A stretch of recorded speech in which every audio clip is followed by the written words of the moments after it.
As 2025 draws to a close, I can't remember the country ever being gloomier. People are getting poorer, more people are becoming unemployed, inflation is proving sticky, and our debt is running completely out of control with a chancellor who doesn't seem to have a clue what she's doing.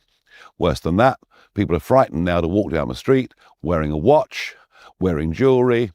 Oh, and by the way, if you say anything rude on Facebook, you may well get a knock at the door.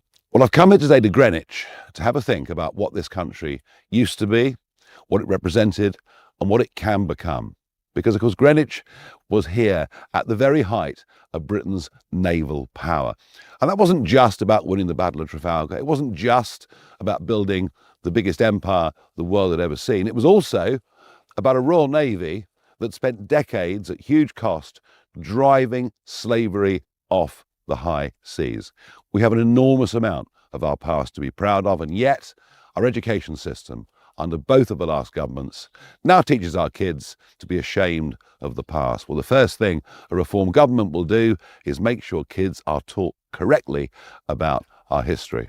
But if you look behind these magnificent buildings, you see Canary Wharf, you see the 21st century, and not just traditional stocks and shares and bonds, but there's a whole new world developing, a world of cryptocurrencies, a world of AI, a world of digital assets.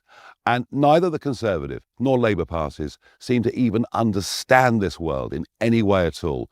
Let me promise you that we do. These are the technologies of growth as we head forward in this century.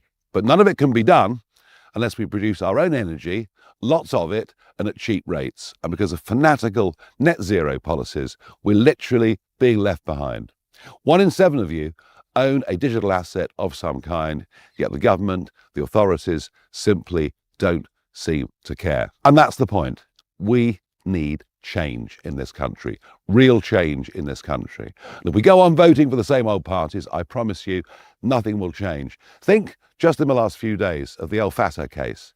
Here's a guy that's come out of Egypt, come back to Britain, who's put out just the most abominable, hateful tweets about killing Jews, killing white people, fighting the police. And this man was given citizenship by the Conservative Party and welcomed back into Britain by the Labour Party. Frankly, there is little to choose between the two. We're the people offering hope. We're the people offering change. And 2025 showed you, with those county elections, which we won comfortably, what we are capable of. As we look forward to 2026, we have a massive set of elections. The whole of Scotland, the whole of Wales, all 32 London boroughs, county elections, thousands of council seats all over the country. And yet what are we now seeing? We're seeing a Labour government saying to those councils, if you want to cancel the elections, in some cases for the second year in a row, you can do so. And already, East and West Sussex, controlled by the Conservatives, have said, thank you very much, we'll cancel the elections. That is the kind of authoritarian country that we are now living in. They're even beginning to take away our right to vote. Well, they'll cancel some, but most of those elections will go ahead. They will be the single most important set of elections between now and the next general election. I'll make this prediction. If Reform win those elections, if we come top, it'll put us way ahead of the other parties. Already we've led for 175 opinion polls in a row. Our average lead is 10%.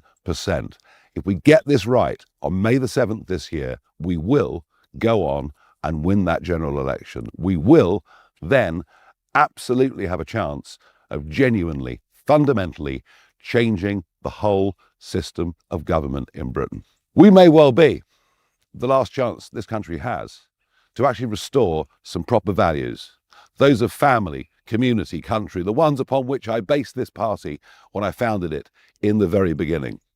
But we cannot do this without you, and you will not get the change you want without us. So let me ask you one thing.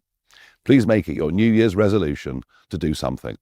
Support Reform, join Reform, go out and spread the message that we are the party of hope, we are the party of change, and we are, genuinely, the last chance for Britain.